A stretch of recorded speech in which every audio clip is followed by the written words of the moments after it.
17ویں دن کی دعا۔ بسم اللہ الرحمن الرحیم۔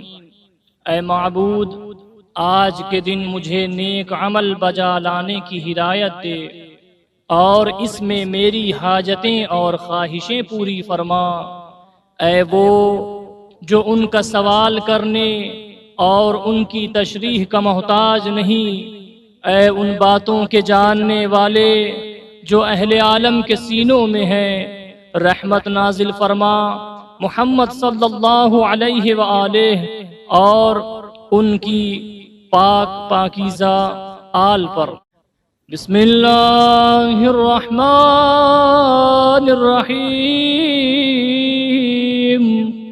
اللہم اہدنی فیہ لصالح الاعمال واقض لي فيه الحوائج والآمال يا من لا يحتاج إلى التفسير والسؤال، يا عالما بما في صدور العالمين، صل على محمد وآله الطاهرين۔